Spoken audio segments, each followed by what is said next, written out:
Welcome to the State of the Nation weekly update, supported by our friends at Pace Car Rental. They've been keeping us on air for most of our existence.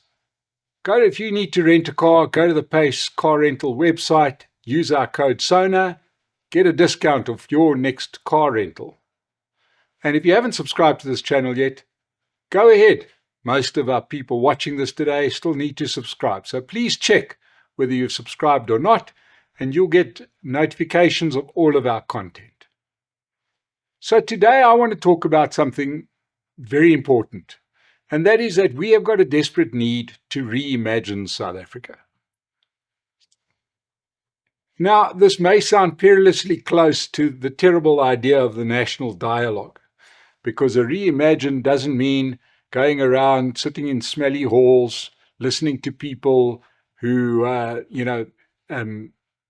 grab the microphone and tell you their view of the world. The point is that this is more science than art. We don't need to listen to everybody. In fact, all we've got to do is look around us, look at successful countries, and reimagine South Africa according to what's working in the rest of the world. Why do I say that South Africa needs to be reimagined? Well, if we've seen anything from the Madlanga Commission and the Parliamentary Ad Hoc Commission, is that our policing and our whole criminal justice system needs to be reimagined. So a very old-fashioned system, doesn't deal with modern realities, unable to fight sophisticated crimes, not using modern technology. And this is why we get into the problems that we've got into. So we've got to reimagine our criminal justice system. The elections of May last year proved that our political system has served us well, but parts of it need to be redone. Parts of it are just not good enough for the realities of today. We're going to tell you exactly a few of our solutions a little bit as we go on. Our poor education outcomes, the fact that many of our children can't read for meaning, our massive dropout rate at school level, our poor outcomes at university level, shows that we need to reimagine education as well. 15 years, it's more like 17 years of no economic growth, proves that we need to look at our economy and how it's running, or else we are going to go nowhere. Now, what I want to suggest before we get into some of those solutions, that we don't make the mistake in blaming this entirely on the diabolical governance of the ANC, their criminal behavior. That is very easy to do.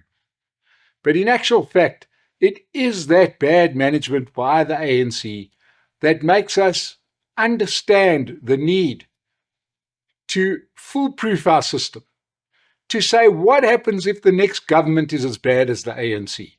How do we make our systems work regardless of who is in the union buildings? There's no guarantee that our next government won't be as bad as the ANC. Right? So we need systems that can live, that can operate despite bad governance. This happens all over the world. The best example has historically been Italy, where the government has been terrible. There were how many governments in the post-war era? There were at one point more governments than there were years after the post-Second World War era. The country, if it was gauged purely by the government, would have been a diabolical failure. But the systems in the country were strong enough that the country operated despite the government. We need to understand that in most countries, you need to have a system that can work despite your worst government. And we've got to start planning for our worst government, because politics has become a business. It's become a grift. Those people that are standing to be councillors, members of parliament, etc., many of them don't do it because they want to serve the public. They're doing it because the job pays them a lot of money, and they get some nice perks of the job. So you've got to create a system, much like most big businesses do, where the business itself has foolproofed itself to deal with bad employees while rewarding good ones. So let's have a look at why we got here. How did we get here? Well, South Africa, we all know, CODESA, the new world emerged after the collapse of the Soviet Union in the late 1980s. We were into a brave new world, the end of history and all of that. And the system was frozen in time to deal with the realities of the world in the early 1990s. And we crafted a fairly robust constitution. But constitutions are living documents. They need to change. As the facts change, so the constitution needs to change. Instead, we have got frozen into a system that was developed before the internet, before connectivity, before all of the tools that we've got now, never mind the fourth industrial revolution. Right? We have then forsaken excellence. And instead of looking forward into the future, we are obsessed with trying to change our past. Well, here's a newsflash. You can try all you like, you can't change the past. You can address the past, but you can't change it. Any country that has been successful measures itself against the most successful countries, not by lowering standards and not by comparing yourself to Zimbabwe. You go after countries that are legitimately attainable, standards that are attainable. Do you know that the whole of Asia has copied one country and one country only, and that is Japan. Japan were an incredible country after the ravages of the Second World War. It built up an economy, it built up education systems, it built up a great social system that saw it in a matter of 20 years become one of the biggest economies in the world. The rest of Asia was still a complete mess. But one by one, those countries started to follow the Japanese model. China today follows the Japanese model. Production, education, good governance, all of these issues, zero tolerance for corruption. Just one example that they have tried to follow. What example are we trying to follow in South Africa? I think it's time for us to pick a pony, decide which country we want to look like, what is attainable. So let's have a look at some of the problem areas. If the Madlanga Commission and all these commissions, which are taking up so much of our time and mental space and air, is showing us, is that our police have not changed. The complexion of our police might have changed, but the police go from task team to little fiefdoms, to little empires, with nobody really in charge. And this is the absolute weakness within the criminal justice system. Just hearing what's coming out, the political task team, you can go back to some of the worst excesses of apartheid, where little systems were created back then to protect empires built up by certain elements within the police force. The minute you create a task team, you're creating jealousy elsewhere. You're creating police that are saying, we don't get to enjoy the same perks that these guys get. They get new cars. They get BMWs. We want BMWs. And the next thing you know, cops are working against cops. We have never got on top of the internal affairs, as they call it overseas. In South Africa, we tried it a little bit with IPID, and that is where the police root out dirty cops. These are all systems which should be reimagined. Back in the days when we created the Constitution and created the police force of today, we were still working on a system that had been in place from the 1950s. Nothing was really changed. Paper documents, dockets, really, right? And of course, accountability for the policeman. You have a situation where some of these policemen are telling us that they've got 4 cell phones. Why would anybody need 4 cell phones unless they were doing something nefarious? We need to create a system where we build trust in the police. The same goes for the justice system. That needs to be digitized. That needs to be way more efficient than what it is now. So that needs to go back to the drawing board with experts in the field, with looking at other countries where these systems work. Reimagine that thing from the start. Then the political system. Well, we wrote a party system based on what South Africa looked like in the early 1990s. A couple of big parties that we thought would go on forever, and people would support them blindly. That's how the system is written. The party decides who must go to parliament. The party decides who must be a minister.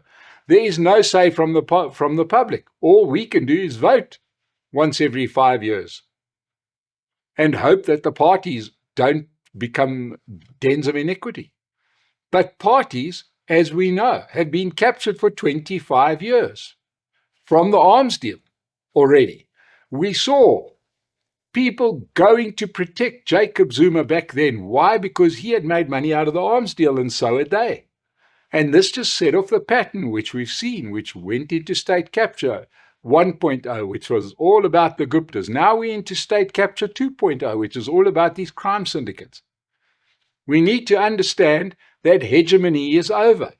It is time for us to allow coalitions to be formed, for them to make sense.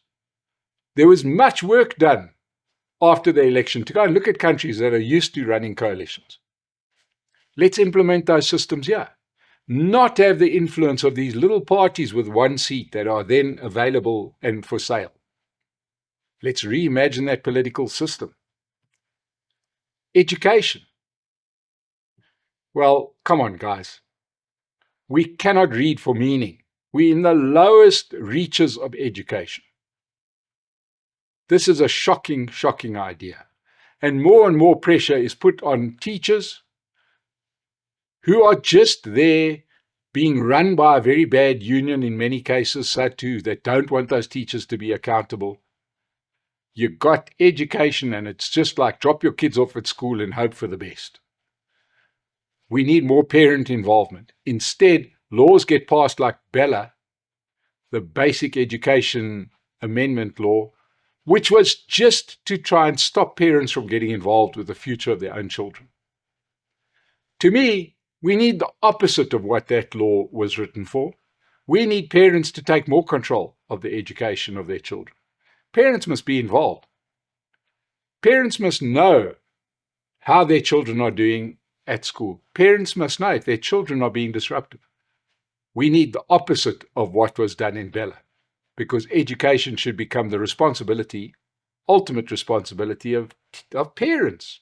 It's crazy to me that we are trying to make education standards depend on having a good minister or a bad minister. It's a shocking idea. But education is one of the big stumbling blocks in South Africa. We are not going to compete in a modern world unless we've got educated people that can use the modern technologies, not learn under trees. Then, of course, we have our biggest problem, our crazy economic structure, right? Where the economy is held back by crazy social engineering as an objective and not by economic growth. We should strive for economic growth, not for numbers on some kind of spreadsheet done by some government department. People need jobs. We need to cut back. The most transformative thing we can do in South Africa is to grow our economy, to become world class, to decide what we're good at and then do it. You know, when we came into the new South Africa, we were good at exactly one thing, and that was mining. And it kept South Africa going. It built the South Africa that we came into, and it kept South Africa going until the government went mad and decided it's not good enough to have mining. Us government officials have got to get a piece of this. And we also need to, our friends need to get involved. However it is structured, we need industries. We have got a lot of people that need jobs.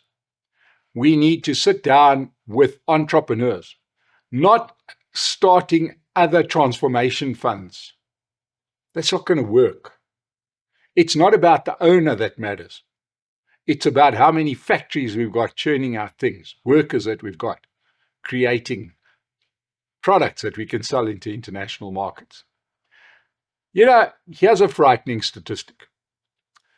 The World Bank has just raised its growth forecast for sub-Saharan Africa.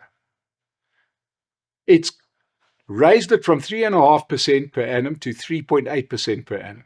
It may not sound like much, the 0.3%, but that is massive in terms of the impact in jobs growth, the impact in wealth in the country, etc. Right? And it's going to go all the way up to 4.4% by 2026-27, which is 1 year away. It says 30, this is the World Bank, they say 30 of the 47 economies in sub-Saharan Africa have had their growth forecasts upgraded. Do you think South Africa is in one of those 30s? One of those countries in the 30 that have had their growth forecast lifted? No, we're one of the 17. If we were just growing by 4% over the last 15 years that we chose presidents like Jacob Zuma and Cyril Ramaphosa, we would have sub 10% unemployment right now. This is the biggest crisis in the country, and we need to deal with it. I say that we need to reimagine the country. We need to have people with vision in government that aren't just there to protect their own little pile. We thought it was going to come with a government of national unity, that you would literally have people sitting around a table saying, guys, what's the best thing that we can do in this area and that area and all these points that I've laid out? And they could then discuss it, and good ideas would come out of it. Sleeves rolled out, let's work on solutions. Let's look at what works in other countries. But instead, there's been backbiting, attempts to hold on to little power plays. We've worried more about the politics of other countries than the performance of our own country. So, I say once again, it may give some of our people in Durka a wonderful, warm feeling that we took Israel to the International Court of Justice. That's great. Good for you. I hope you feel better. But I promise you, more South Africans would benefit from a country that grows, education standards that are better, policing that keeps us safe at night, and a political system that remains robust, but it is done so that the country improves. South Africa is going to get overtaken by these other sub-Saharan African countries, and that is going to teach us a lesson. We can turn this around, but we need to reimagine South Africa, and we need to reimagine South Africa soon, while there's still something to save. So I hope this has been helpful. Thank you so much for joining me on the weekly update. Come and join us at our one-day summit that we're holding, where we'll have Prince Mashele, Bonsai Shongwe, Dr. Frans Cronje, Davy Root. We're going to have some of these solutions done by people far smarter than me. Come and join us. Give us your input. See you down in the comment section below. Thank you for joining me today.